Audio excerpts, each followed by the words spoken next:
Naniniwala ba kayo na may mga bagay na nakatadhana talaga para sa atin? Na kahit anong gawin nating iwas ay doon pa rin tayo patungo. Kagaya ko, gustong-gusto ng lola ko na maging manggagamot ako kagaya niya. Pero sa totoo lang, Your Honors, hukom, ayoko. Umuwi kami sa probinsya dahil pinauwi niya ako. At doon nagsimulang gumuhit ang aking tadhana. Ang aking inaayawang bukasyon ay nilakaran ko ng hindi namamalayan hanggang sa tuluyan na akong lumakad sa tadhanang ipinagkaloob sa akin ng langit. Nung una ay ayoko talaga. Pero nang maranasan ko na ang kaligayahan na makatulong sa iba, masarap pala sa pakiramdam. Kaya dahil doon, niyakap ko na ang pagiging albularya. At ikukwento ko sa inyo ngayon, Your Honors, ang aking karanasan kung paano ako kusang pumayag na maging isang manggagamot. Ako nga po pala si Camille at ito ang aking kwento.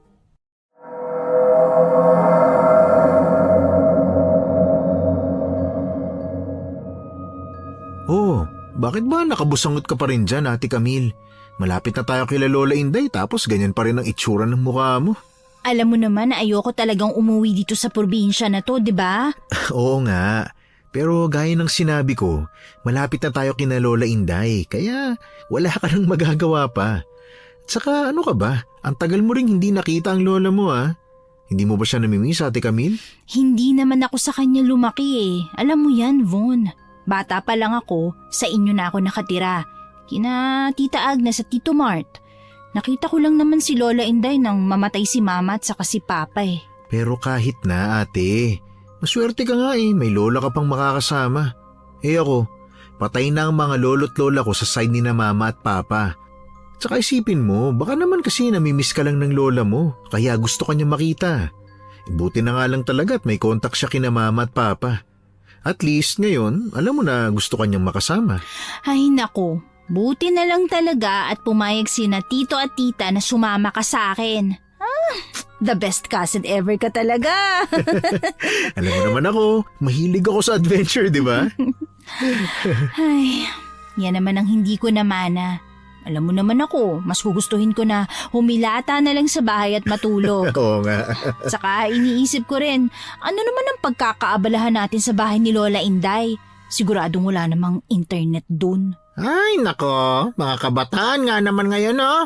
Parang mamamatay kapag walang internet. Nako, ibahin mo ako, Kuya Joey ha.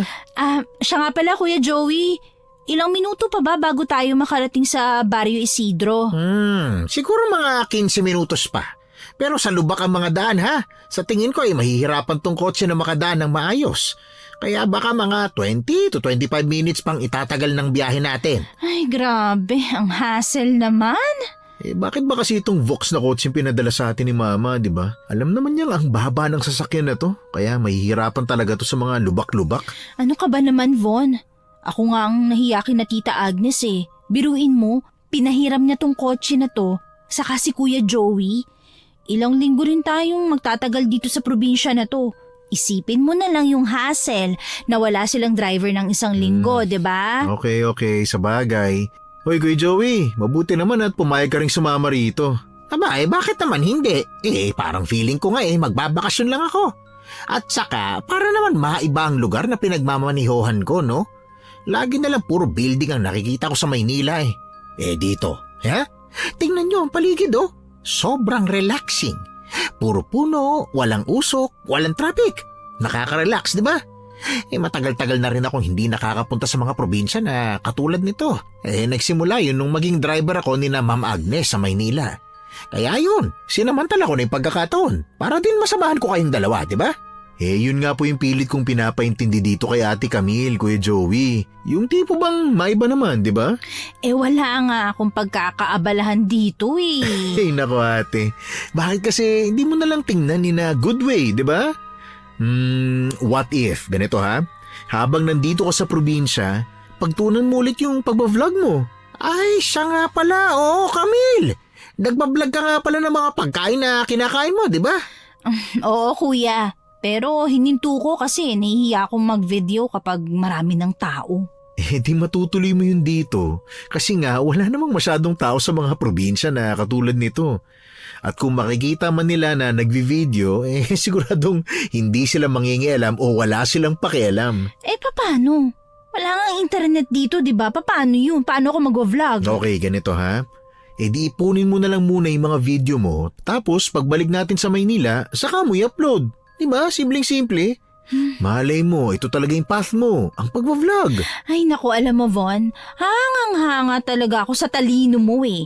Lahat na lang nagagawan mo ng paraan. Ay, super brainy ka talaga. Oh, sus, masyado mo namang binubuhat ang bangko ko, Ate Camille. Baka maniwala ako sa inyo na. Totoo naman eh. Hindi ka tulad ko.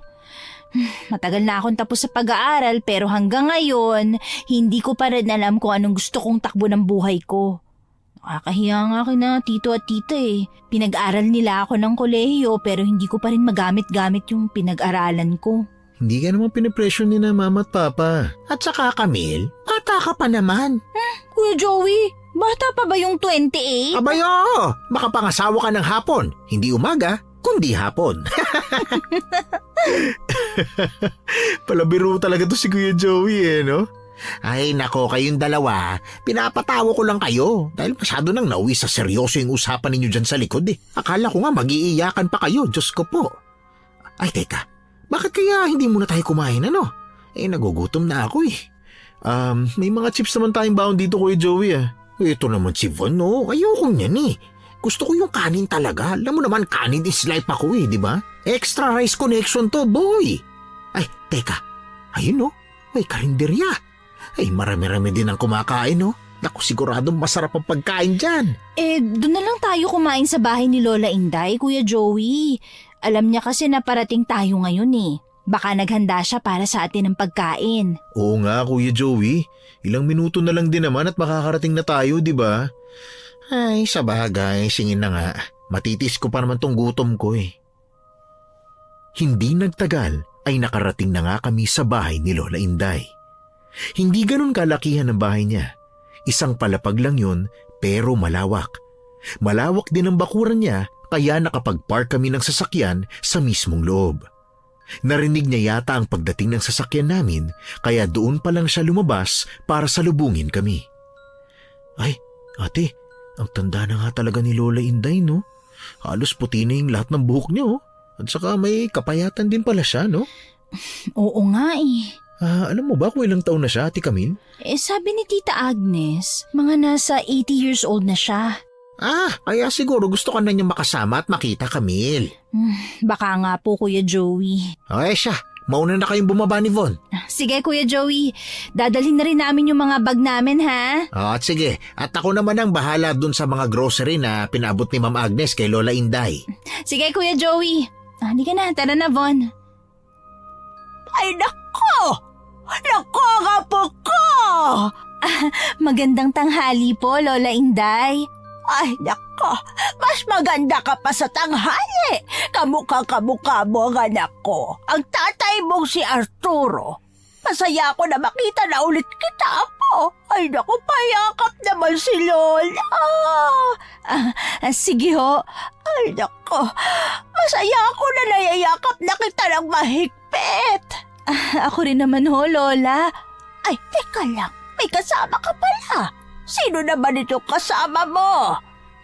Siya po si Von, Lola. Pinsan ko po siya. Anak po siya ni Tita Agnes, yung kapatid ni Mama. Magandang tanghali po, Lola. Ako po si Von. Ay, ako naman si Lola Inday. Hindi ko alam na may mga kasama pala ang apo ko sa pag-uwi rito sa akin. Sumama lang din ho sila para makapagbakasyon.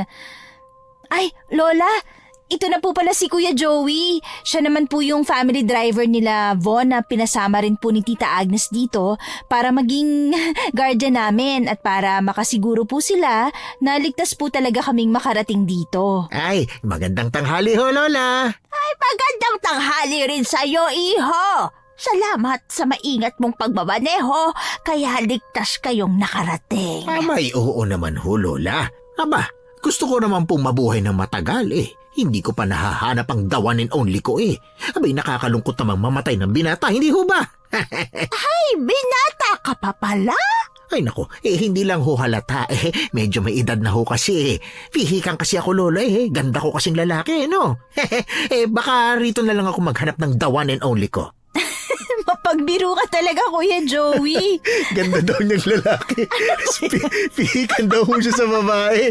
Pero sa ulam, hindi no, Kuya Joey. Ha, maming ka. Ay nako, nahuli mo, Von, ha? At dahil nabanggit mo ang ulam, may tanghalian po ba kayo dyan, Lola Inday?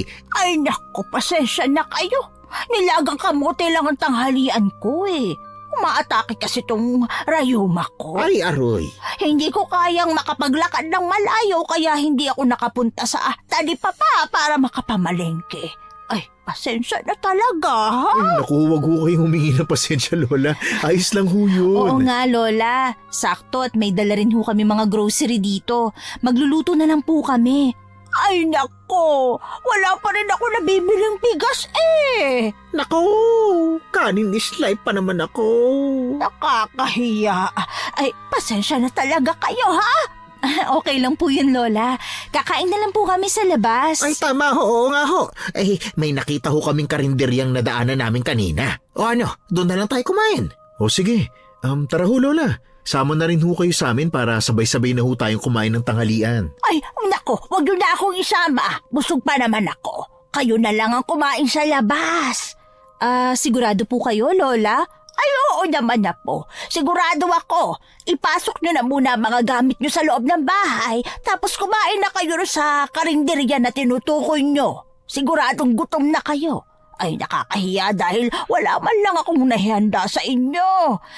Lola, ayos lang po talaga yun. Ay, oo nga po, Lola. O ano, tara na ho. Pasok na ho muna tayo sa loob. Magbababa lang kami ng mga gamit. Okay Ay na po siya, ba? sige, pasok. Pagpasok namin sa loob ng mga gamit, nagpaalam na rin agad kami kay Lola Inday para kumain dahil nakakaramdam na rin ako ng gutom. Naisipan namin na maglakad na lang at wag nang sumakay ng kotse para makatipid na rin sa gas. Pagkarating namin sa karinderya, medyo kumonti na yung mga taong kumakain. Ate Camille, Oh, bakit? tingnan mo yung babaeng tindero. Grabe kung makatingin sa'yo. Teka, nasan ba? Oo nga, no? Pero baka naman hindi lang sa akin. Baka sa ating tatlo kasi nga mga dayo lang tayo dito. Baka nga. Ay, wow! Ang daming pagkain, ho. Ang sasarap, daming pagpipilian. Halina kayo. Lumapit na kayo rito. Mamili na kayo ng kakainin. Tara na. Tinatawag na tayo ni Kuya Joey.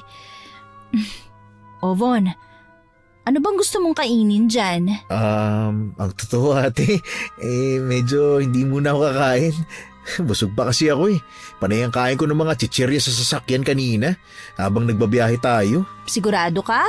Ang daming ulam dito na nakahanay oh. Baka may magustuhan ka. Hindi na talaga ate. Kayo na lang ni Kuya Joey. Sasama na lang ako sa inyo, makipagkwentuhan na lang ako sa inyo. Sige. O Kuya Joey, pumili ka na. Ako na ang kasunod. Okay. Miss Ganda, good afternoon. Isang takal nga ng kaldereta, tapos pakidagdagan ng ekstrang sabaw, ha? At saka 3 kanin. 3.5 rice. Grabe, 3 kanin agad, Kuya Joey. 3.5? Kanin is life nga kasi talaga. Sige na nga, ako naman ang o-order. Miss? Hello po. Isang takal po sa akin ng adobong manok at saka 1 kalahating kanin lang po. Sige, maupo kayo at dadalhin ko na lang sa lamesa nyo ang order nyo. Salamat po. Tingnan mo ate, oh. Kahit ikaw, naiilang sa titig niya sa'yo, no? Oo nga eh. Bakit kaya ganun siya makatitig? Parang hindi rin kumukurap ang mata niya. Hoy, ano ba kayong dalawa? Ang ganda nga nung tindera eh. Single kaya siya? Sabi ko na nga ba eh. At mukhang dito ko mahahanap ang the one and only ko. Si Kuya Joey talaga oh. Halika na. Dito na tayo maupo. Ay, Ate Camille, dala mo ba yung phone mo? Oo, bakit? Sakto. Itong karinderya na ang unang i-vlog mo. I-review mo yung pagkain. Aba, oo nga no. Talino mo talaga. Oh, sakto. Ayan na rin yung order ninyo. Oh. Ang bilis ah. Oh, heto na ang order nyo. Ay, salamat Miss Ganda. Salamat po. Teka lang, wala po kaming order na dinuguan. Libre ito. Po? Eto, tanggapin mo. Para sa'yo talaga ito. Ano? Sa akin ho? Pero, bakit ho? Bakit niyo ako binigyan ng libre? Ang init ng mga palad mo, Iha. Teka lang po Naku, pasensya na kung nahawakan ko ng matagal ang kamay mo. Naku, ayos lang po. Pero bakit po pala may libre kaming dinuguan? Mukhang mga dayo kasi kayo rito, kaya gusto kong bigyan kayo ng isa sa bestseller ng karinderya ko para naman matikman nyo at para ulit-ulitin nyo na rin. Wow! Thank you, Miss Beautiful. Libreng ulam. Mukhang kulang pa pala yung 3.5 na takal ng kanin ko Naku, salamat po Madalang kasi akong magkaroon ng customer ng mga dayuhan. Iha, ano nga palang pangalan mo? Ako po si Camille. Ako naman si Gracia. Tawagin mo na lang akong Aling Gracia kung gusto mo. Aling Gracia? Nako, ma'am, mawalang galang na lang ho ang bata nyo naman ho para tawaging Aling Gracia? Oo nga po. Ate Gracia na lang po. Ang bata nyo pa Sa tingin ko nga po, ilang taon lang ang tandaan nyo sa akin. Sige, kumain na kayo. Lalo ka na, Camille. Magpakabusog ka, ha? Sige po. Salamat po, Ate Gracia. Babalik na ako sa pwesto ko. Sige, maiwan ko na kayo, ha? Sige po. Salamat po ulit sa libreng ulam. Ate Camille, ang bait ni Ate Gracia, no? Lalo na sa'yo. Bakit kaya? Oo nga Nagulat din ako kasi hinawakan din niya yung kamay ko. Oo nga. Pero napansin mo yun? Parang makaluma siya kung magsalita, no? Parang ang tanda na niya kahit mukha pa naman siyang bata. Oo nga. Napansin ko rin yun Hoy! Tama na nga chismisan yung dalawa dyan. Kumain na tayo. Gutom na ako Sige, Kuya Joey. Kain na tayo. Sige, Camille. Ako magsisend nitong phone mo rito para makapag-record ka habang kumakain. Sige. Salamat, Von. Ang sarap naman itong kaldereta na to. Teka, bakit parang walang lasang bawang tong adobo niya? Saka matabang Sure ka ba, Ate Camille? Actually, medyo matabang nga siya, no? Ang weird naman. Adobo pero walang bawang? Alam nyo, baka naman ganyan lang talaga sila magluto ng adobo sa probinsya na to. Alam nyo naman, iba-iba ngayon ang lumalabas na version ng mga pagluluto ng mga ulam, di ba? Pero ang weird kasi kung mawawala ang bawang sa mismong panggisa, di ba? Saka sa lasa nitong adobo, mukhang wala ring asin. Agree ako. Pero masarap naman at saka malinamnam. Lasang-lasa ko yung mismong karne. Oo nga, Kuya Joey. Malinamnam pa rin siya kahit alam mong wala siyang gaanong lasa, no? Ang weird naman yan. Tikman mo kaya, Von. Ayoko nga, Kuya Joey. Busog na busog pa talaga ako Sige na. Pagpatuloy na natin tong pagkain.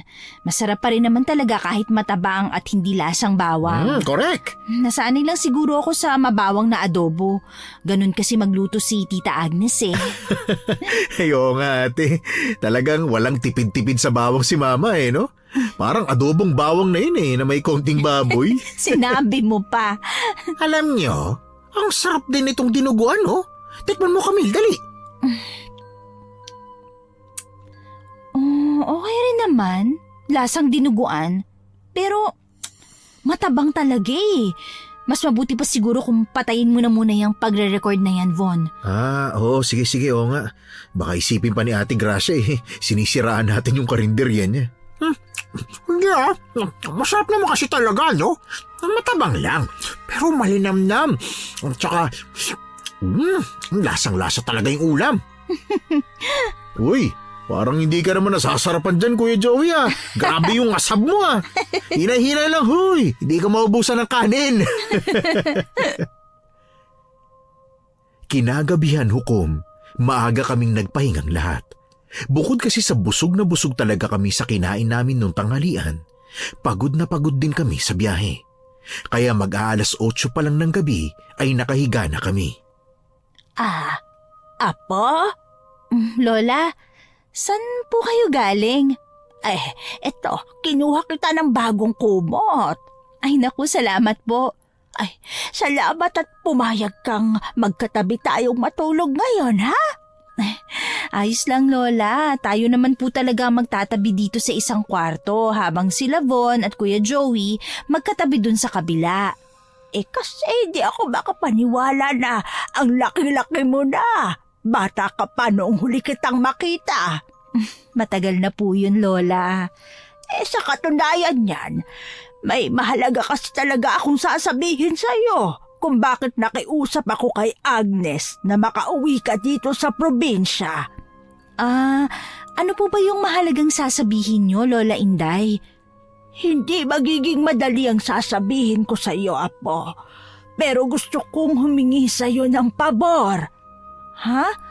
Ano pong klaseng pabor? Kasi... Nako, may kumakatok. Sandali. Oo nga po, Lola. May kumakatok sa labas. Parang tinatawag po ang pangalan nyo. Sige, teka lang. Lalabas muna ako. Sandali lang, ha? Lola, lalabas din po ako. Hindi, dumito ka na lang. Kaya ko na ang sarili ko. Ganun po ba? Sige po, magbabanyo rin po kasi ako eh. Ganun ba? O siya, sige. Sabay na tayong lumabas at pagbubuksan ko na sila ng pinto. Sige po. Sino naman kaya yung mga bisita ni Lola ng ganitong gabi na? Teka. Bakit umiiyak yung isang babae? Naku, puputok na yung pantog ko. Makaihi na nga. Lola Inday? Ayos lang po ba kayo? Bakit nandyan pa po kayo sa sala at saka nasa na po yung bisita nyo? Pinaalis ko na sila, Apo. Po? Bakit naman? Mukhang kailangan pa naman po kayo nung isa. Nakita ko po kasi yung babae na umiiyak. Dahil hindi ko sila matutulungan. Po? Wala na akong kakayahan pa na tumulong. Hindi ko na sila matutulungan. Ano bang ibig niyo po sabihin, Lola? Kilala ako bilang manggagamot dito sa baryo, Apo. Tinatawag nila akong Imo Inday. Teka, parang natatandaan ko nga po na manggagamot kayo. Natatandaan ko nung nakatira pa kami rito ni Papa nung bata pa ako na may mga taong pumupunta dito para magpagamot sa inyo, Lola. Tama ka, Apo. Pero ngayon, hindi ko na kayang manggamot. Bakit naman ho? Dahil kapag nanggamot pa ako, buhay ko nang magiging kapalit. Ha? Ano pong ibig niyo sabihin? Sa tuwing nanggagamot ako, malaking enerhiya at lakas ko ang nakukuha. Dahil yun ang isang bagay na pinakakailangan para makapanggamot. Pero ngayon na mahina na ako at matanda na, kokonti na lang ang lakas na meron ng katawan ko. Kaya sa oras na manggamot ulit ako, kahit isang tao lang, siguradong buhay ko na ang magiging kabayaran. Kung ganun ho, tama lang ho talaga ang desisyon nyo na huminto sa panggagamot. Pero iha, kailangan ng baryo na to ang manggagamot na katulad ko. Kaya pinapunta kita rito, Apo. Po? Hindi ko kayo maintindihan, Lola Inday. Gusto kong maging isa kang imo. Gusto kong manggamot ka rin. Ho? Pero hindi ko ho gusto na maging katulad nyo. Pasensya na sa sinabi ko pero yun po ang totoo, Lola. At saka wala po akong plano na magtagal sa lugar na to. 1 linggo lang po kaming mananatili dito nila Von at aalis na rin po kami. Sigurado ako na wala sa probinsyang to ang buhay na gusto ko, Lola. Pero sana naman ay magbago pa ang isip mo, Apo.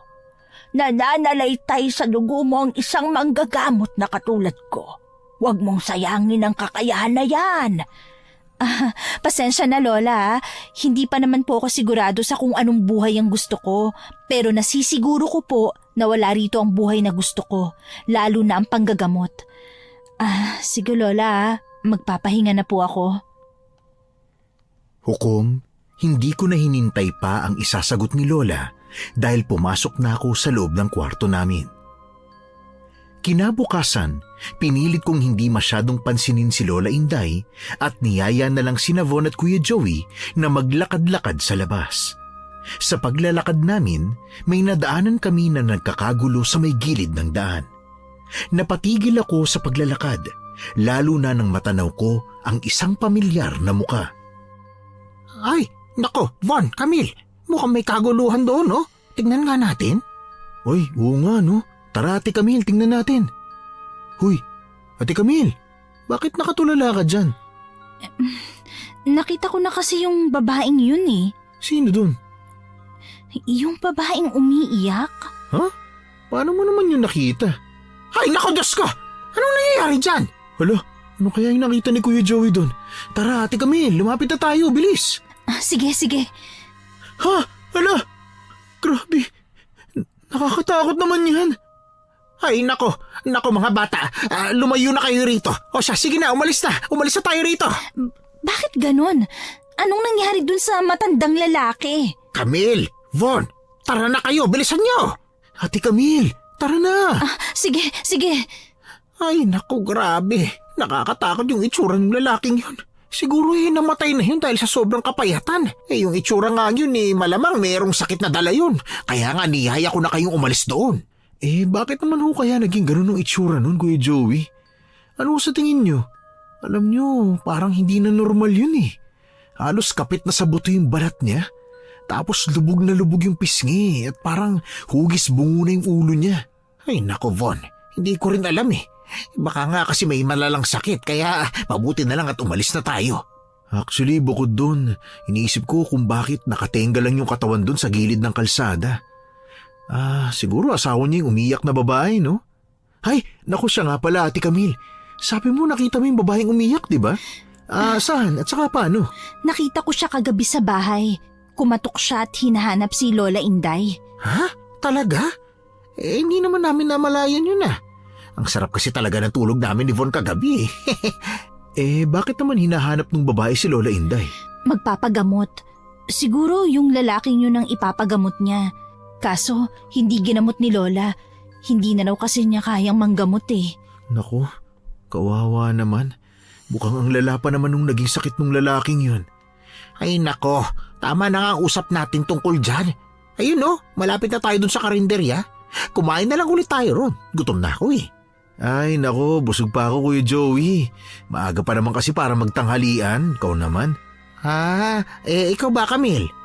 Kakain din siguro ako kapag may nagustuhan ako doon. Ayun, ayos. Mas masarap talagang kumain kapag may kasabay ka eh. Sus, kunyari ka pa Kuya Joey. Sabihin mo, kahit may kasabay ka o wala, talagang napakalakas mong kumain. Siba ka eh. Ay, ikaw makasiba ka dyan ha? Uy, pero teka. Ayos. Ang dami na namang ulam. Ay, teka, nasa na ba si Miss Beautiful? Ayun, hello. Magandang tanghali po, Ate Gracia. Iba na naman ang tingin ni Ate Gracia sa'yo, Ate Camille. Oo nga eh. Pero baka may iniisip lang kaya nakatulala siya. Ate Gracia, ayos lang po ba kayo? May dumi po ba ako sa mukha? Wala naman. Masaya lang ako na makita kayo ulit dito sa karinderya ko. Ano ba ang order nyo? Ay nako, ang sa akin, Miss Beautiful, ay isang Bicol Express at saka 2 kanin lang. Diet ako eh. Sa akin naman po yung paksiw na isda. Yun lang po yung sa akin, saka 1 kanin lang po. Sige, dadalhin ko na lang sa lamesa nyo. Sige po. Halika na, upo na tayo. Uy, Ate Camille, Kuya Joey, napansin niyo ba yung paksiw na isda? Wala na namang bawang oh.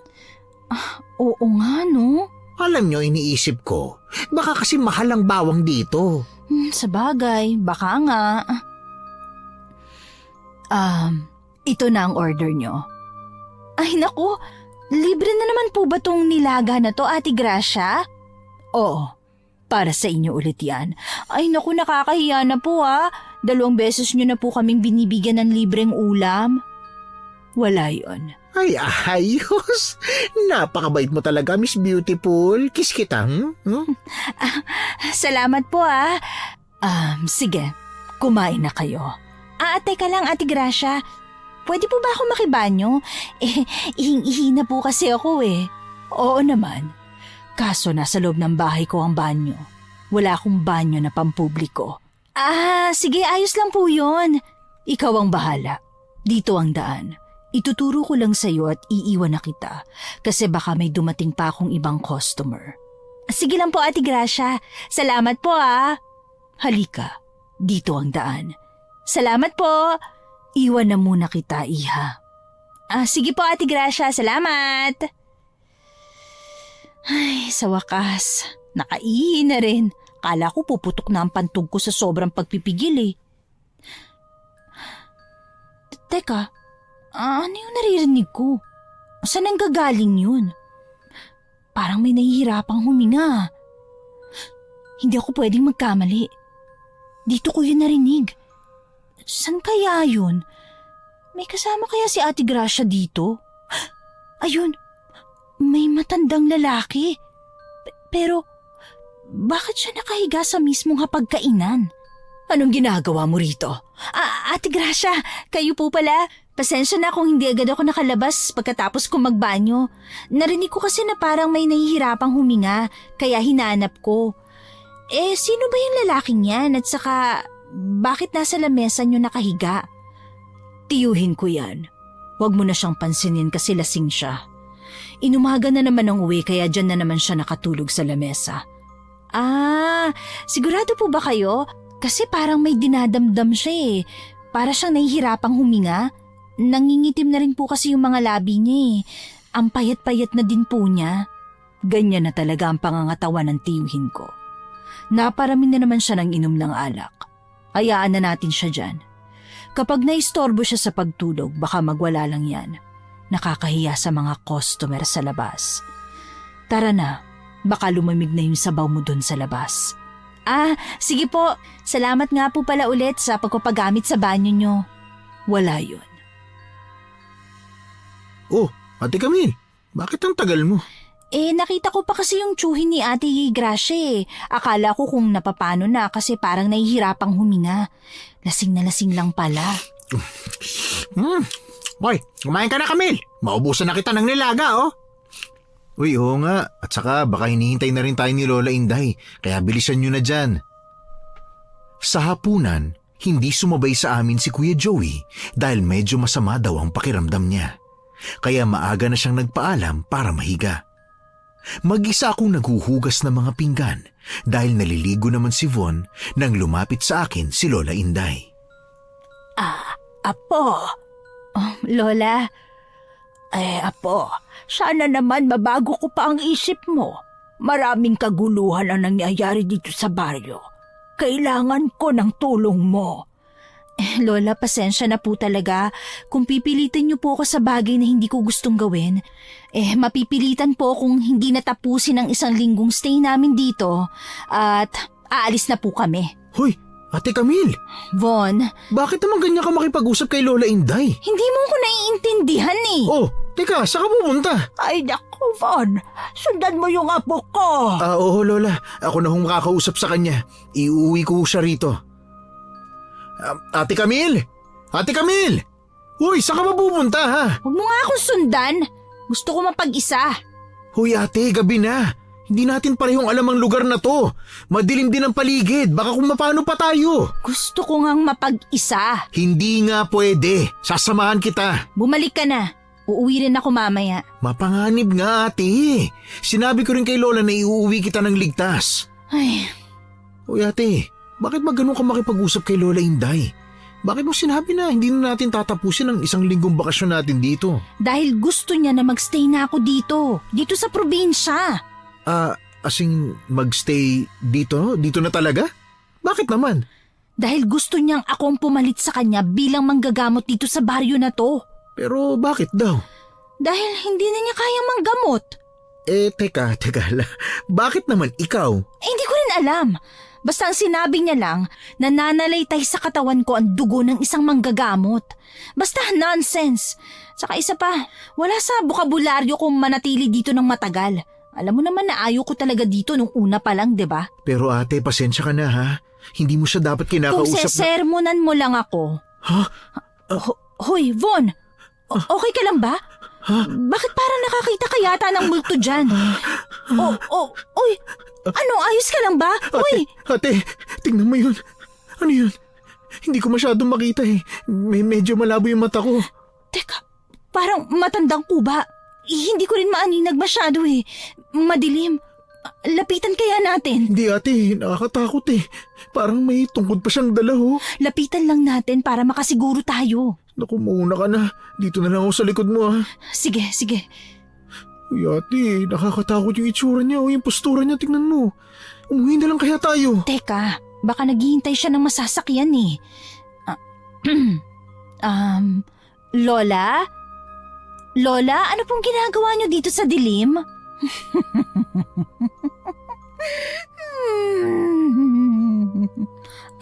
Po, may sinasabi po ba kayo? Ate, sigurado ka bang matanda yan? Nakasuot pa siya ng balabal. Hindi naman natin makita yung mukha niya. Saglit lang. Lola, kung naghihintay po kayo ng masasakyan, wala pong dumadaan dito na sasakyan eh. Ay ate, baliw na yata yan eh. Lumayo na kaya tayo. Mabuti pa nga. Tara na. Ate! San ka pupunta? Ano to? Von, tulungan mo ko. Hinawakan niya ang kamay ko. Tanggalin mo ate. Matanda na yan. Kaya mo tanggalin yan. Hindi, Von. Bumukas ang balat ng braso niya at may panibagong itim na kamay na humahawak sa akin. Ha? Ano? Tulungan mo ako. Hindi ko magawang tanggalin. Wala ka ng kawala. Mapapasakin ang berdeng enerhiya mo. Ano? Bitawan mo ako! Wala ka ng kawala. Hukom, hindi ko alam kung anong klaseng nilalang siya, pero alam kong hindi siya normal na tao. May panibagong dalawang kamay na kulay itim at may mahahabang mga kuko ang biglang lumabas sa bumukan niyang mga braso. Kaya naging 4 ang mga kamay niya. Nagpupumiglas ako na mabawi ang kamay ko sa pagkakahawak ng matanda. Nahagip ko tuloy ang suot niyang balabal, kaya natanggal yon. Sobrang kulubot ng balat ng matanda at puting-puti ang buhok niya. Hindi rin nakaligtas sa paningin ko ang mapupula niyang mga mata at matatalas na pangil. Kumpirmado, hindi nga siya tao. Aswang! Aswang yan, Ate Camille! Aswang! Tulong! Tulungan mo ako, Von! Hinahawakan ko yung kamay mo, ate! Hihilahin kita, ha? Sakin ka lang. Hindi! Bitawan mo ako! Hindi kita mahila, ate! Masyado siya malakas! Humingi ka ng tulong, Von! Hindi kita pwedeng iwan dito! Aray! Bumabaw na ang matatalas na kuko sa akin! Bitawan mo ako, ano ba? Sa akin ang berdeng enerhiya mo. Hindi na kita pakakawalan. Hindi! Bitawan mo ako! Teka, ate, kukuha ko na yung panghahampas o ipambabato ko sa kanya. Ayan! Bitawan mo pinsan ko, aswang ka! Batuin mo pa, Von! Yumuko ka, Ate Camille! Yuko! Yan, sabol! Nabitawan na niya ako! Tumakbo na tayo! Bilis, ate! Takbo! Saan ka pupunta? Hindi ka makakatakas sa akin! Nahawakan niya pa ako! Ano? Umahaba na yung pangalawang kamay niya kaya kanya nahuli! Von, tulungan mo ako!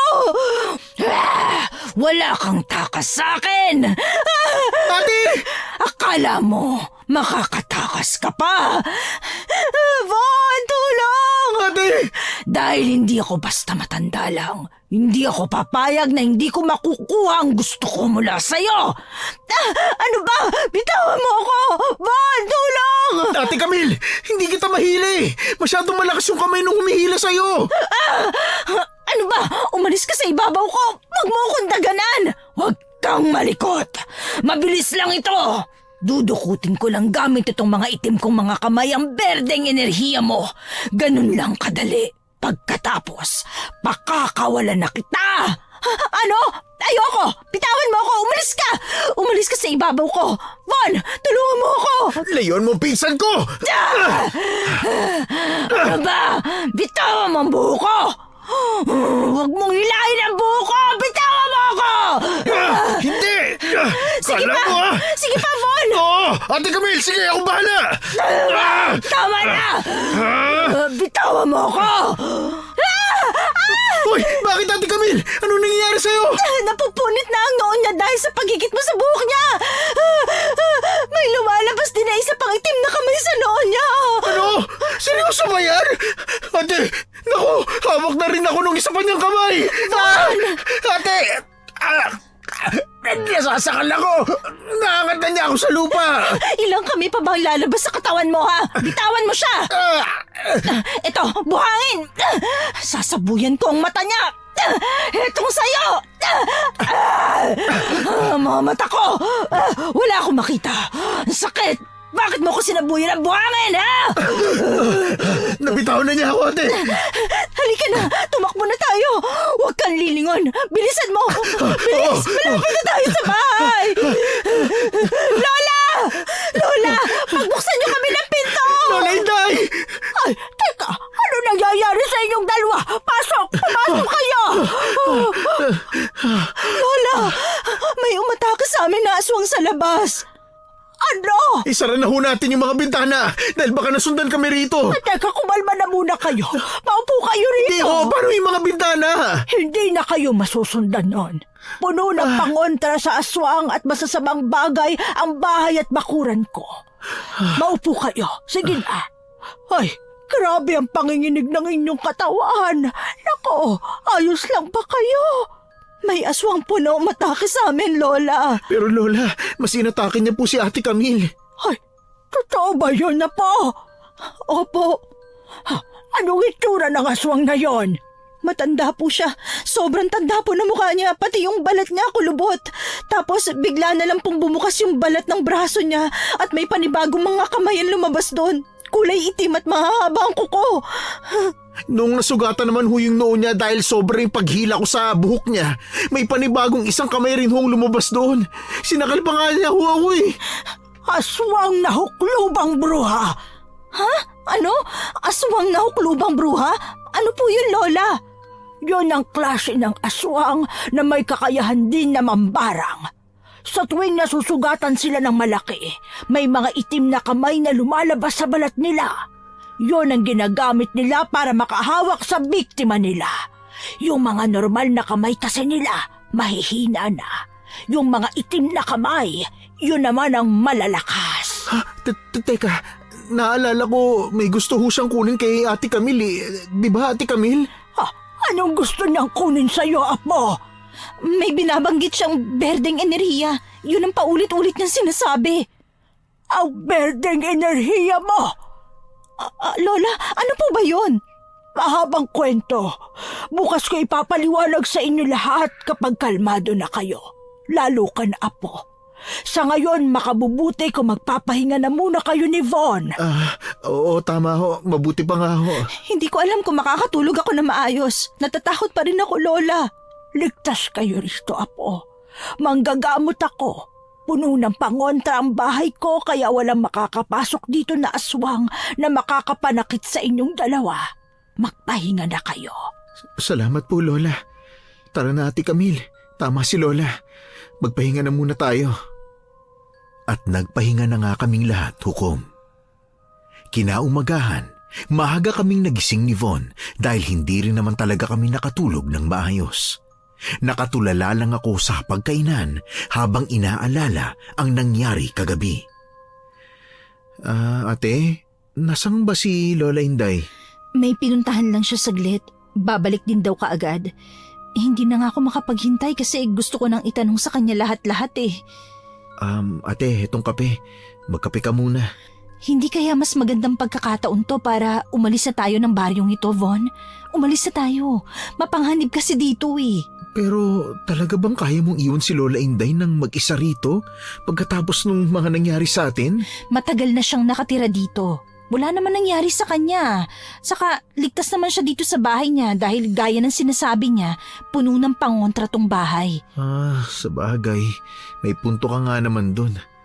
Ang kaso nga lang, masama pa rin ang pakiramdam ni Kuya Joey. Ha? Ano? Hanggang ngayon? Oo, hindi ko nga siya makausap na maayos eh. Pinapabangon ko siya para mag-almusal pero hindi man lang niya ako iniimikan. Ano kaya nangyayari kay Kuya Joey? Ibili kaya natin siya ng pagkain sa karinderya. Malay mo, sumigla siya. Pwede rin. Kaso, natatakot akong lumabas eh. Baka umatake ulit yung aswang na yun. Alam mo, base naman sa konting kaalaman ko tungkol sa mga aswang, dahil alam mo na mahilig akong magbasa, hindi naman sila umaatake sa umaga. Gabi lang talaga. Doon kasi sila talaga malalakas eh. Talaga? Oo, yun ang nabasa ko ha. Kung ganun, sige, ibili natin ng almusal si Kuya Joey dun sa karinderya para kapag nagkagana na siya, siguradong makakaalis na tayo dito. Hindi na kami nag-aksaya pa ng oras at dumiretso na kaming dalawa ni Von sa nasabing karinderya. Kukonti lang ang lutong ulam ni Ate Gracia. Oo nga no, pero baka kasi maaga pa, hindi pa naman tanghalian eh. Sa bagay, nasan kaya si ate, no? Malamang nasa loob, nagluluto pa yan. Itong sopas na lang ang ibili natin kay Kuya Joey para may sabaw. Tama, sige. Tawagin mo na kaya si Ate Gracia. Ate Gracia? Pabili po! Kayo pala. Uy, ang ganda naman ng bonnet mo, Ate Gracia. Bagay sa inyo ah. May bibilhin ba kayo? Opo. Isang takal ng sopas po. Take out. Sige, sandali lang. Kukuha lang ako ng plastic sa loob. Uy, Ate Camille, parang wala sa mood si Ate Gracia ngayon ah. Oo nga eh. Mukhang masungit siya ngayon. Sayang, gusto ko pa naman sanang itanong kung saan niya nabili yung bonnet niya eh. Hayaan mo na. Marami ka pa namang bonnet sa bahay niyo. Wala pa rin si Lola Inday nang makauwi kami sa bahay. Inilagay na namin sa mangkok yung sopas na binili namin at dinala sa kwarto ni Kuya Joey. Pagbukas namin ng kwarto, doon pa lang namin narinig na tila nahihirapan ng huminga si Kuya Joey.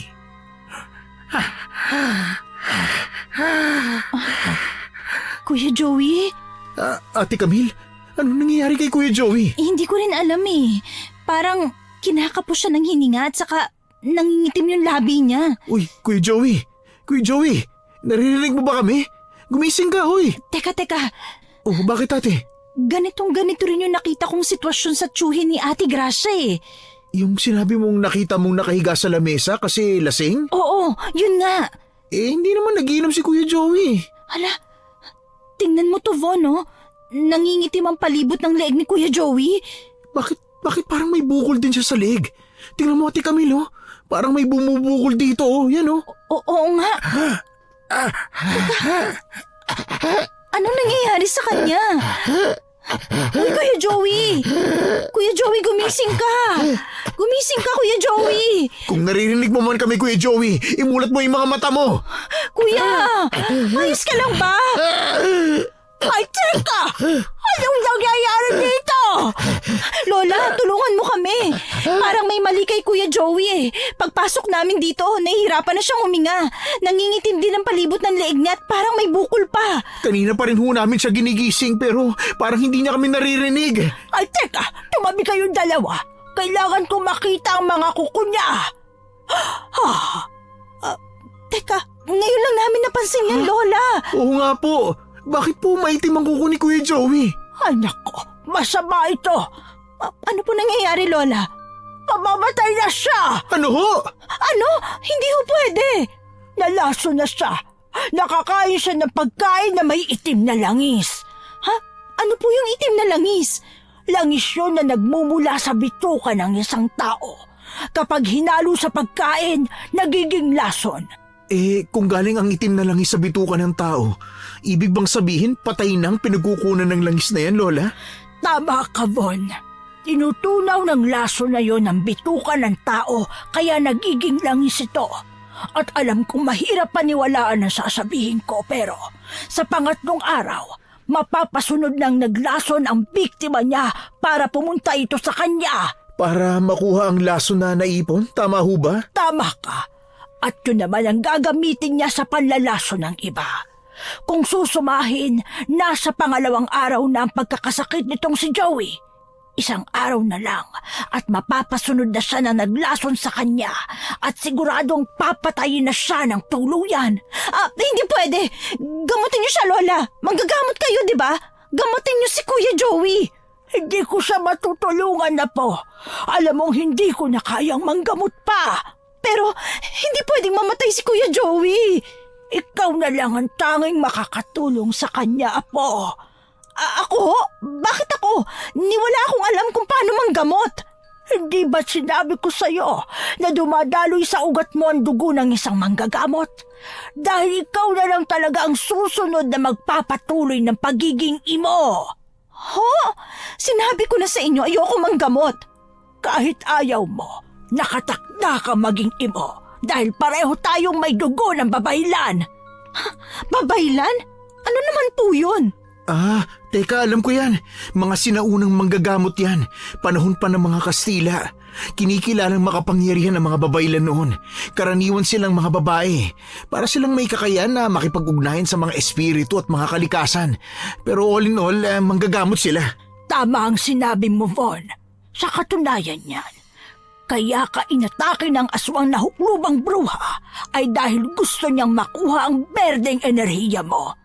Yun nga ang gusto kong itanong. Ano po ba yung berdeng enerhiya na yun? Yun ang katunayan na isa kang babaylan, Apo. Umiikot sa loob mo ang enerhiya ng kalikasan at yan ang magagamit mo sa panggagamot.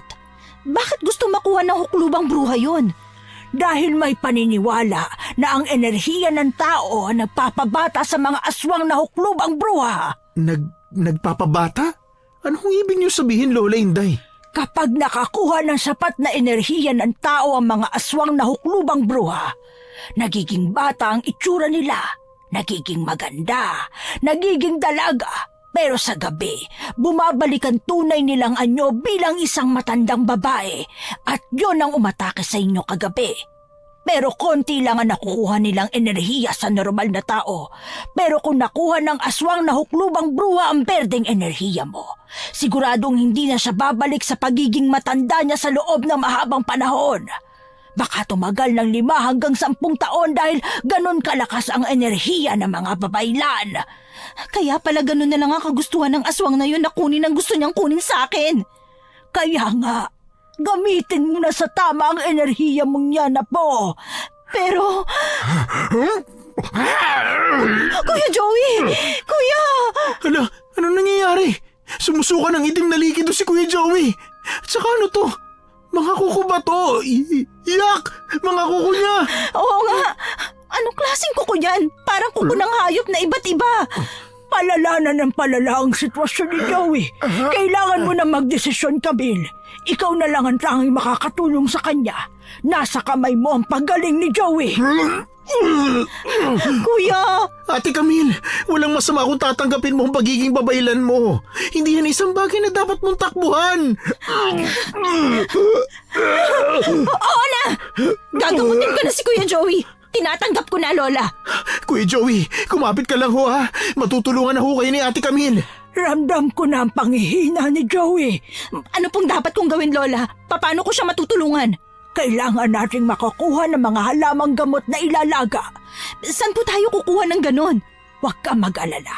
May magbibigay nun sa atin. Sino ho? Pupuntahan natin siya maya-maya sa may kuweba. Hukom, hindi na rin kami nag-aksepa ng oras at tinahak na nga namin ang daan papunta sa may kuweba na tinutukoy ni Aling Inday. Agad kaming napahawak ni Von sa bisig ng isa't isa nang lumabas mula roon ang isang matandang lalaki. Sa pananamit niya ay mukha siyang pulubi. May hawak na malaki at mahabang tungkod at sobrang tanda na ng itsura. Ate, nakakatakot yung itsura niya. Oo nga eh. Pero kilala naman siya ni Lola Inday kaya wala naman siguro tayong dapat na ikatakot. Siya ang kaibigan ko. Si Cabaño. Isa siyang ermitanyo. Ermitanyo? Ano po naman yun? Isa rin siyang uri ng mga manggagamot na katulad ng babaylan. Tama. Matagal na kaming magkaibigan ng Lola Inday mo. Isa rin akong manggagamot. Ngunit ang kaibahan ay ang mga ermitanyong katulad ko ay mas pinipiling mamuhay sa kagubatan at kabundukan na katulad nito. Sa ganoong parahan, mapapanatili namin ang koneksyon sa kalikasan at magkakaroon kami ng mapayapang isip upang makagawa at makabuo pa ng mas malalakas na pangontra laban sa kasamaan. Dahil din sa pagtira nila sa ganitong gubat, mas marami silang mga halamang gamot na nakukuha. Kay Kabano nanggagaling ang lahat ng mga halamang gamot na ginagamit ko simula na maging imo ako. Siya na ba ang apo mo, Inday? Siya nga, siya si Camille. Malakas nga ang kanyang berdeng enerhiya. Marami-rami siyang matutulungan na may sakit. Masaya ako na tinanggap mo ang kapalaran mo, Iha. Mahalaga ho at malapit sa akin ang buhay ng taong gusto kong pagalingin, kaya ko po tinanggap ito. Alam mo, ramdam kong napipilitan ka lang. Pero sana mahanap mo ang kasiyahan sa pagtulong at panggagamot. Hindi man ganun kahalaga at kalapit sa iyo ang taong yun. Ngunit naniniwala akong dumadaloy sa iyong dugo ang pagiging isang tunay na babaylan. Kaya nakakasiguro akong kusa mo yung mararamdaman ng walang sapilitan. Sana nga ho. Kabano, kailangan namin ng mga halamang gamot. Halamang gamot para sa nalaso ng itim na langis. Ugat ng bakawan ang kailangan niyan at dugo ng babaylan. Dugo ng babaylan? Dugo ko? Huwag kang mag-alala, Apo. Isang patak lang ang kailangan. Tama. Patak lang ng dugo mo at magiging ganap na mabisa na yon. Ang kaso nga lang, may isa pang mahalagang sangkap na kailangan. At yon ang hindi ko maibibigay sa inyo. Ano namang sangkap yun?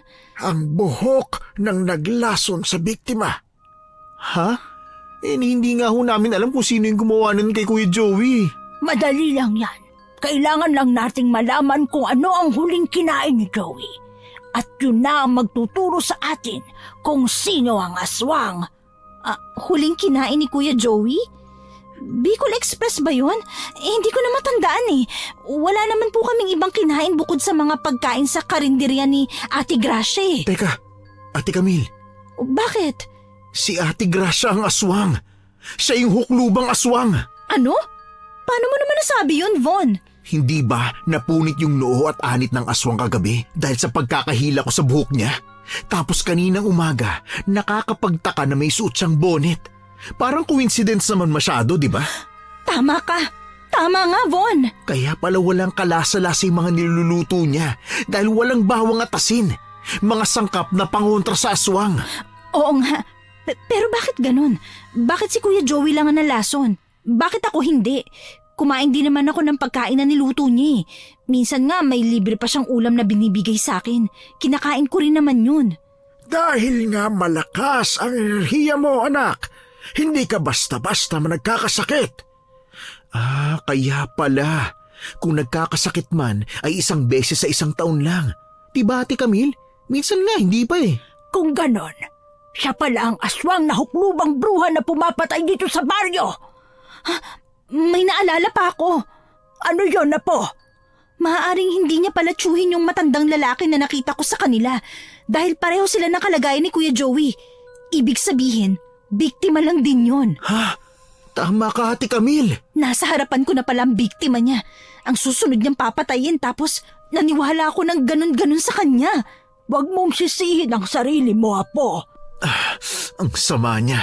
Kung ano palang ikinaanghel ng mukha niya, ganun naman pala siya kasama. Kailangan ninyong makuha ang buhok ng aswang na huklubang bruha na yon para maisama sa paglaga ng ugat ng bakawan na ipapainom sa biktima. Pero paano? Siguradong hindi yun magiging madali. Apo, wala talagang madali. Kailangan natin ng maayos na plano at siguradong dyan mo ako maaasahan. Tutulungan kita, Ate Camille. Sigurado ka ba, Von? Baka kasi mapahamak ka eh. Mahalaga rin sa akin si Kuya Joey. At mahalaga ka sa akin, Ate Camille. Hindi ako papayag na lumaban ka na mag-isa. Magtutulungan tayong lahat. Kailangan ninyong makagawa agad ng plano. Matagal-tagal ang pagpapakulo ng ugat ng bakawan. Halos 1 oras ang gugugulin nyo sa pagpapakulo. Baka hindi kayo umabot bukas sa pagpapainom sa biktima bago tuluyang malason din ang utak niya. Kapag nangyari yon, mauutusan na ng huklubang bruha ang taong yan para pumunta sa kanya. At doon na siya mamamatay ng tuluyan. Sa ngayon, aalis na muna ako at kukuha ng ugat ng bakawan.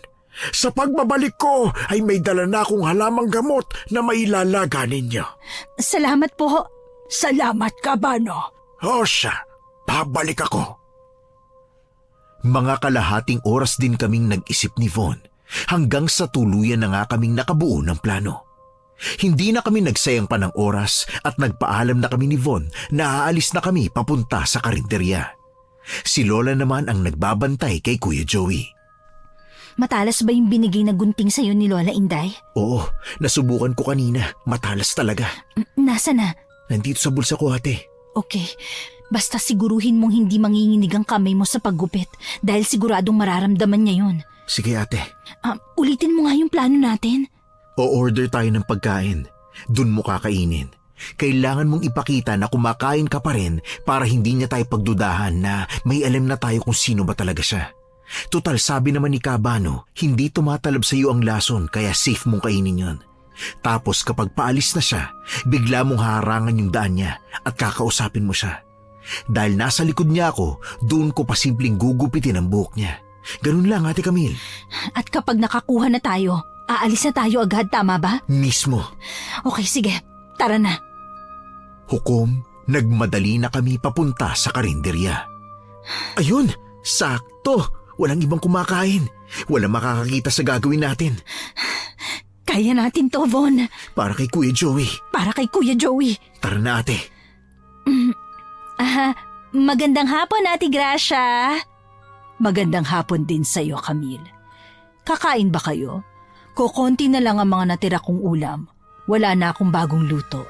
Sa katunayan yan, magsasara na nga ako eh. Okay lang po sa akin yung tira-tira, Ate Gracia. Bigla lang po kasi talaga ako nagutom kaya kakain muna ako dito sa karinderya nyo. Isang takal ho niyang adobong manok saka isang kanin lang. Ikaw ba, iho? Anong gusto mo? Libre ng karinderya. Total, paubos na rin naman ang mga paninda kong ulam. Napapansin ko kasi na hindi ka kumakain dito. Nagda-diet ko kasi ako eh. At saka maselan ho ang tiyan ko sa mga pagkaing labas. Ganun ba? Sayang naman. Ho? Ang ibig kong sabihin, sayang naman kasi di mo matitikman ang lutong ulam ko. Kaya nga ho eh, sayang. Siya, sige. Maupo na kayo. Dadalhin ko na lang sa lamesa niyo ang pagkain. Von, humanda ka na. Oo, ate. Nandito na ang order niyo. Salamat, Ate Gracia. Tawagin mo lang ako kung magpapadagdag ka pa ng kanin, iha. Teka lang, Ate Gracia. Ano yon? May sasabihin ka pa ba? Bakit kailangan mong tumayo sa harapan ko? Gusto ko lang palang itanong kung kailangan mo ng part-timer dito sa karinderya mo. Part-timer? Teka lang. Tagahugas ng plato sa gabi. Pwede. Sa gabi? Sa gabi po mismo? Oo. Pwede ka ba? Pwede ka magsimula mamayang gabi. Pumunta ka lang dito. Hindi ako pwede. Bakit? May binabantayan akong may sakit eh. Talaga? Yun bang lalaki na palagi mong kasamang kumain dito? Yung palaging may extra rice? Siya nga. Paano mo nalaman? Hindi mo kasi siya kasamang kumain ngayon. Sana hindi nakamamatay ang sakit niya, no? Ano? Hindi po siya mamamatay. Ate. May sakit lang naman siya mamamatay agad. Si Ate Gracia talaga Nabigla tuloy ako sa sinabi mo. Pasensya na napalakas tuloy yung boses ko. Kasi naman medyo stress ako eh. Kapag kasi hindi gumaling si Kuya Joey, ibig sabihin magtatagal pa kami dito sa baryo na to. Akala ko ba naghahanap ka ng trabaho? Ha? Kung sakali pa lang naman po yun, Ate Gracia. Kapag tumagal yung sakit ni Kuya Joey, baka po maghanap ng trabaho si Ate Camille. Hindi ko kasi siya sanay na walang ginagawa eh. Tsaka siguro pandagdag panggastos na rin, di ba? Yung mga gamot, ganun. Oo, tama. Tsaka, ate, kumain ka na para makauwi na tayo. Baka okay na si Kuya Joey. Baka hinahanap na nila tayo, di ba? Sa katunayan yan, parang nawala na nga ako ng ganang kumain eh. Pahingin na lang po ng plastic, Ate Gracia. Ibabalot ko na lang tong in-order ko. Baka kasi hinahanap na kami ni Kuya Joey kung sakaling magising siya eh. Sige, ikaw ang bahala. Basta pumunta ka lang dito sa bahay ko kung gusto mong maghugas. Susweldohan kita ng malaki. Sige Ate Gracia, salamat. Pagkatapos ng usapan ng hukom, ay agad kaming umalis para makabalik na ng bahay. Sunod-sunod ang pagkatok ko hanggang sa buksan na ni Lola ang pinto. Lola, nakakuha na kami ng buhok niya. Sakto ang dating nyo. Kasi simula ko lang ding maglaga ng ugat ng bakawan na dala ni Cabano. Madali! Isama nyo na sa paglaga ang buhok. Bilis, Von. Ilabas mo na yung buhok. Oh, heto. Ilalagay ko na ho ba sa kaldero? Oo, at pagkatapos, maghintay na lang tayo bukas. Ganitong oras din matatapos ang pagpapakulo. Pero paano po yung dugo ko na ipapatak? Bukas yun ipapatak kapag saktong iinumin na ng biktima. Sana lang umabot tong pinapakulo natin bago ang oras. Aabot yan na po. Manalig lang tayo. Siya nga pala, ibigay mo sa susunod na imo ang munting regalo ko sa kanya, Inday. Ay, oo nga pala. Heto, Apo. Tanggapin mo ito. Ano po itong nasa puting tela, Lola? Buksan mo. Regalo yan ni Cabano. Ano ho itong itim na parang sanga na ito? Ang tawag dyan, Iha, ay bulaklak ng dagat. Sinabay ko yan sa pagkuha ko kanina sa ugat ng bakawan. Para saan naman po ito, Cabano? Yan naman ang magiging panlaban mo sa aswang na huklubang bruha. Gamit yan, mapapatay mo siya. Ho, sigurado kayo? Kasing laki lang ho ng hintuturo ko ang itim na sanga nito eh. Sigurado ho kayo makakapatay ito ng isang aswang? Huwag mong mamaliitin ang bulaklak ng dagat dahil napakamakapangyarihan niya na po. Hindi yan basta-basta nakukuha. Sa pusod pa ng dagat yan nasisisid ng mga normal na tao. Kung ganun, paano ko po ito magagamit bilang panlaban sa aswang? Itatarak mo lang yan sa dibdib niya. Hayaan mo lang na nakatarak at yun na, mamamatay na siya. Ganun lang po kadali? Ganun lang kadali na mapatay siya. Pero ang mahirap na parte ay ang pagtarak niyan sa dibdib niya. Malakas ang aswang na huklubang bruha sa gabi. Alam ko po, naranasan ko na yun sa kamay niya kagabi. Ay, Iha, sana magtagumpay ka. Sana nga po. Huwag kang panghinaan ng loob, Apo. Nandito lang kami. Oo, ate. Nandito lang kami. Tandaan mo, hindi ka na lang basta isang normal na tao. Isa kang babaylan. Isang dahilan na agad yun para hindi ka panghinaan ng loob. Kasabay ng paghihintay namin sa pinapakuluan naming gamot ay ang pagsasalitan namin ng pagbabantay kay Kuya Joey. Mas naging madalas ang pagsusuka niya ng itim at hindi pa rin namin siya makausap ng maayos. Magdidilim na nang magsimula kaming mataranta lahat. Lola, hindi pa rin po ba talaga tapos yung gamot? Magagabi na pero hindi pa rin natin napapainom ng Luna si Kuya Joey. Hindi pa, Apo. Dapat magkulay pulang-pula itong pinakulo ang ugat ng bakawan. Pero ngayon ay hindi pa rin siya naroon sa dapat na kulay. Ate, maupo ka kaya muna. Kanina ka pa nagpapabalik-balik dyan eh. Nahihilo na nga ako sa iyo eh. Natatakot kasi akong hindi natin mapainom sa tamang oras si Kuya Joey. At saka tigilan mo na nga yung paggat-ngat sa kuko mo. Sa tingin ko naman konting minuto na lang at mapapainom na natin siya ng lunas. Sana nga. Apo, maupo ka muna. Si Kuya Joey. Tingnan nyo, nakatayo siya. Nakamulat na rin ang mata niya. Lalapitan ko siya. Hindi pwede, Apo. Bakit ho? Hindi na yan ang Kuya Joey nyo. Nalaso na ang utak niya. Naku, kaya pala parang zombie na siya kung maglakad. Inuutusan na siya ngayon ng aswang na huklubang bruha na pumunta sa kanya. Kailangan na natin siyang painumin ng lunas. Pero kulang pa sa kulo yung lunas eh. Konting minuto na lang ito.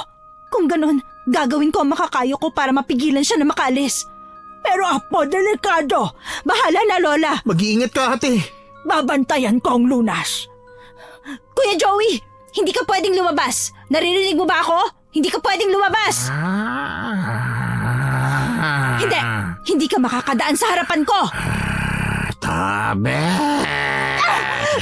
Aray! Ate! Ayos lang ako. Malayo naman to sa bituka. Tutulungan na kita. Pipigilan ko siya sa paa. Sige, sige. Tabi! Aray, ano ba? Ang balikat ko, aray! Von, ayos ka lang ba? Sinipa niya ako sa ulo ko, ate. Kuya Joey, alam kong naririnig mo kami. Labanan mo yan. Ayos na ang lunas! Ate, patakan mo na ng dugo mo. Hahawakan ko ang paa ni Kuya Joey. Sige. Heto na ang lunas. At ito naman ang kutsilyo. Kaya ko to. Ipatak mo dyan na po! Bilisan mo, ate. Nagwawala na siya. Okay na po ba to, Lola? Oo, apo. Ipainom mo na sa kanya. Kahit po mainit? Oo, hindi niya yan mararamdaman. Von, tulungan mo ako mapahiga si Kuya Joey. Eto, inahawakan ko na ang dalawang paa niya. Tsaka ako siya dadaganan. Heto na, ate. Sige na. Ayan, sige. Hawakan mo ang dalawa niyang kamay at ipilit kong ipainom to sa kanya. Sige, ate. Ipaubos mo lahat ng laman ng basong yan na po! Opo, Lola. Yan, ubos na. Teka, bakit nagwawala siya, Lola Inday? Bitawan niyo na siya. Umeepekto na ang gamot. Mamaya manghihina na siya at tuluyan ang mawawalan ulit ng malay. Yan, humihina na nga siya. Nawawalan na rin siya ng malay. Ano po susunod na mangyayari, Lola? Bukas, pagsikat ng araw, siguradong babalik na siya sa dati. Mawawala na ang lahat ng sakit niya at makakausap niyo na siya. Pero hindi pa rin siya babalik sa dati niyang lakas. Kailangan niya pang mabawi yung mga enerhiya na nawala sa kanya. Okay lang ho yun, Lola. Ang mahalaga, makakabawi siya. At ang mas mahalaga, ligtas na ngayon si Kuya Joey. Hindi siya mamamatay. Bukas, magpapakulo naman ako ng bagong mga halamang gamot na tutulong naman sa kanya para mapabilis ang pagbalik ng lakas niya. Maraming salamat ho, Lola. Apo, ayos ka lang ba? Bakit parang natahimik ka? Naramdaman ko na po ang sinasabi ni Kabano, Lola. Naramdaman ko na yung kagustuhan ko na makatulong pa. Tama yan, Ate Camille. Ito na siguro yung matagal mo nang hinihintay. Yung totoong gusto mong gawin sa buhay. Masaya akong marinig yan mula sa iyo, Apo. Ano nang susunod mong plano, Ate Camille? Ang patayin ng aswang na huklubang bruha. Apo, sigurado ka ba? Opo, Lola.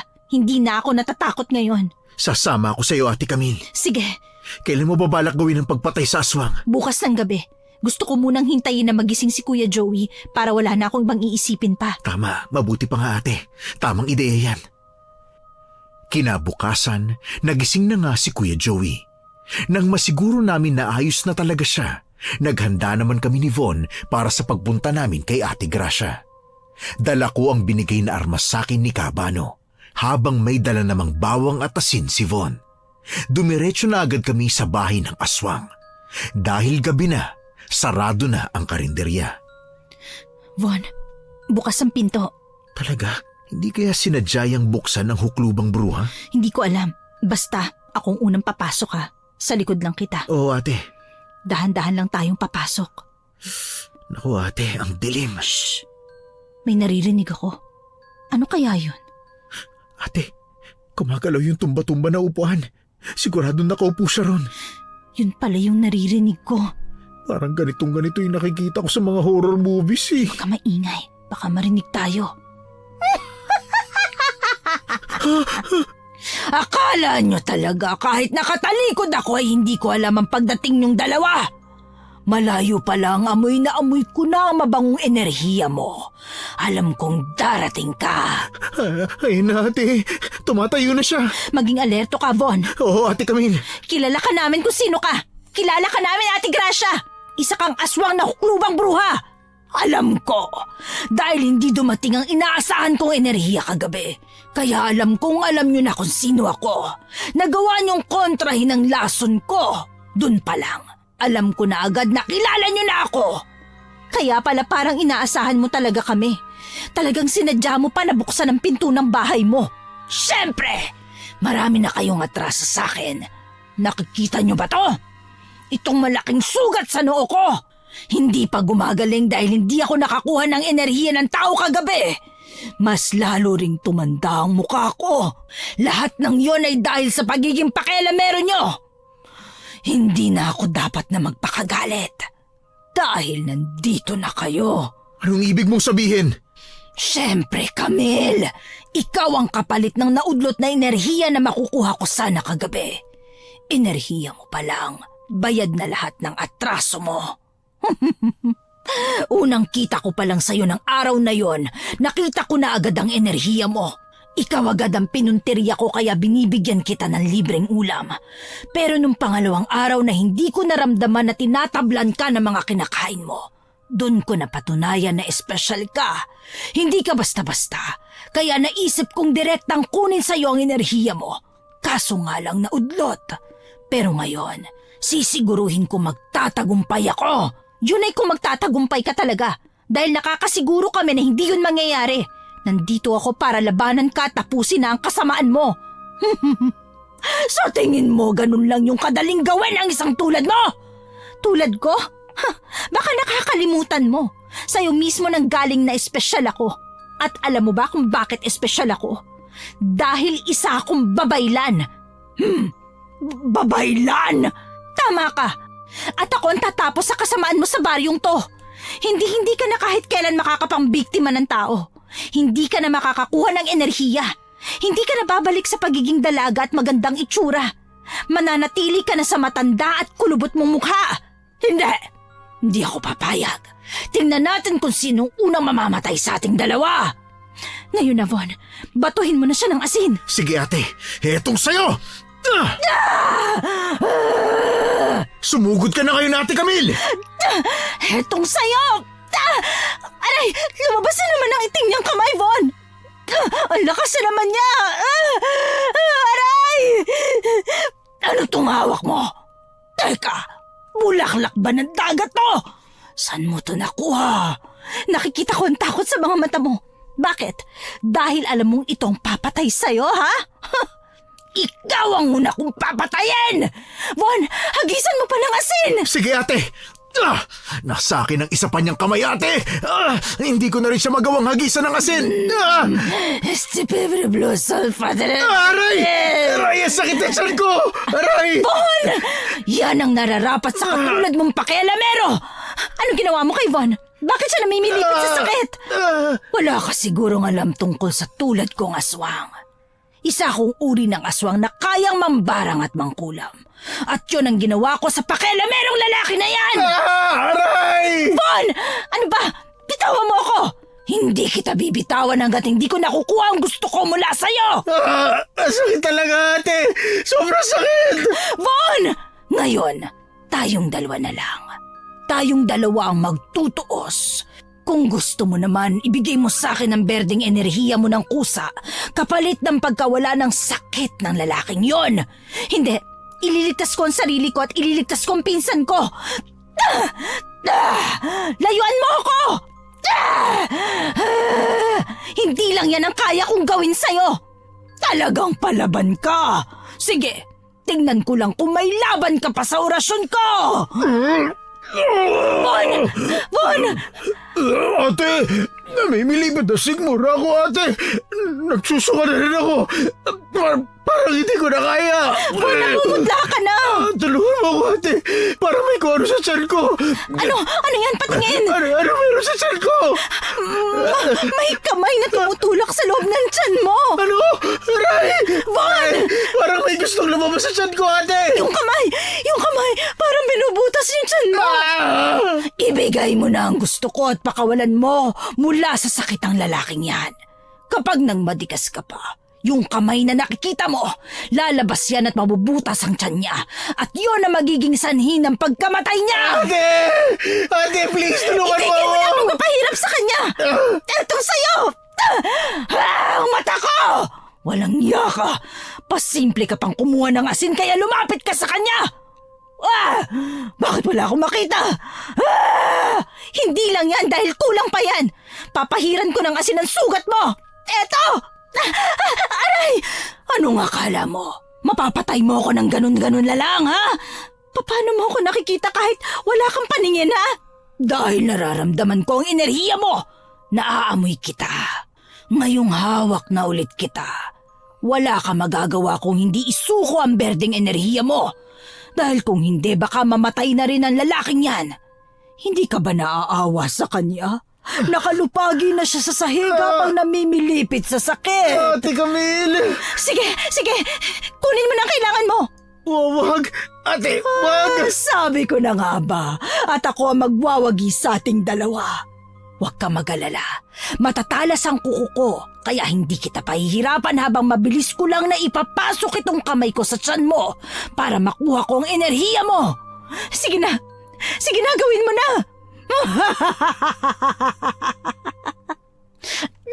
Diyan ka nagkamali. Hetong sayo, kainin mo ng buong buo tong bawang. Nasaan ang bulaklak ng dagat? Nasaan na yun? Nandito lang yun eh. Tumalsik yun dito. Nasaan na? Ang bibig ko! Ayun! Nasusunog ang bibig ko! Ngayon na ang katapusan mong aswang ka. Mamatay ka ng huklubang bruha ka! Itong nararapat sa'yo. Matagal ka nang dapat nagpahinga dahil sa edad mo. Ngayon tuluyan ka na magwawakas. Ate Camille! Von, ayos ka lang ba? Kamusta ang pakiramdam mo? Oo, okay na ako. Nawala na lang na parang bula yung lahat ng sakit na nararamdaman ko kanina. Wala na rin yung kamay na gumagalaw sa tiyan mo. Dahil napatay ko na siya, Von. Napatay ko na ang aswang na huklubang bruha. Bakit naging ganyan ang itsura niya, ate? Hindi ko rin alam eh. Bigla na lang nanigas ang buong katawan niya na kasing tigas ng kahoy. Hindi lang kasing tigas ng kahoy, pero mukhang kahoy na talaga na natuyo. Tingnan mo to, oh. Natanggal din yung 3 itim na kamay niya. Natanggal sa braso niya at sa noo niya. Parang kahoy din na nasusunog. Oo nga. Baka siguro dahil sa sobrang katandaan niya. Grabe, kapit na kapit yung balat niya sa katawan niya. Sa sobrang payat, parang tuyong sanga na. Oo nga eh, nakakatakot. Von, kaya mo bang maglakad? Oo ate, kaya ko na. Kung ganun, tara na. Baka hinihintay na tayo ni Lola at Kuya Joey. Hayaan na lang ba natin siya ng ganyan? Hindi ko rin alam eh. Pero mas maganda kung magtatanong na muna tayo. Baka kasi hindi natin yan pwedeng hawakan ng basta-basta. Sige ate. Halika na, aalalayan kita. Pinilinan kami ng ermitanyo na si Cabano na sunugin ang buto ng matandang aswang. Para lang talagang tuyong sanga ang kalansay niya dahil mabilis lang itong dinapuan ng apoy. Hindi naging maugong ang usapan sa baryo kung bakit hindi na nagbubukas ang karinderya ni Aling Gracia. Siguro ay dahil hindi naman talaga yung big deal sa kanila. Sumobra din sa 1 linggo ang pananatili ni Von at Kuya Joey sa amin dahil nagpagaling pa talaga ng tuluyan si Kuya Joey. Talaga bang hindi ka nasasama sa amin ni Kuya Joey pabalik ng Maynila, Ate Camille? Hindi na, Von. Sure na sure? Sure na sure. Naramdaman ko na ang tunay na rason ko sa mundong to. At yon ay ang pagiging manggagamot. Nagustuhan ko ang pagtulong sa mga tao. Siguro nga, dito talaga ako itinakda ng mundo. Masaya ako na nahanap mo na ang tunay na gusto mong gawin, ate. Kaso nga lang, malungkot din ako dahil hindi na kita makakasama palagi. Ikaw pa naman ang paborito kong pinsan. Pwede ka naman bumisita dito kahit kailan mo gustuhin ah. Oo nga, Von, apo. Bukas naman ang bahay ko para sa iyong pagbabalik. Pati na rin si Joey. Baka humatagalan pa. Babawiin ko pa ho yung mga tabang na wala sa akin dahil sa pagkakasakit ko eh. Si Kuya Joey talaga, oh. Mamimiss ko kayo. Mamimiss ka rin namin, Ate Camille. Makakabisita ka pa kaya sa Maynila sa amin ni na Mama? Bakit naman hindi? Lalo na kung may libre naman akong oras. Libreng oras? Bakit? Magiging busy ka rin ba rito? Oo. Sabi ni Lola Inday, marami pa akong kailangan na matutunan sa panggagamot. Hindi naman porket may dugo akong babaylan, alam ko na agad ang lahat ng klase ng panggagamot. Parang mag-aaral ka pala ulit, Ate Camille, no? Parang ganun na nga. Pero ngayon, siguradong mas mag-e-enjoy ako sa matututunan ko at sa mapag-aaralan ko pa. Siguradong babalik ako rito, ate. Hihintayin kita, Von. Paano, Von? Baka gabihin na tayo masyado sa daan, ha? Mahaba-haba pa naman ang magiging biyahe natin. Sige, Kuya Joey.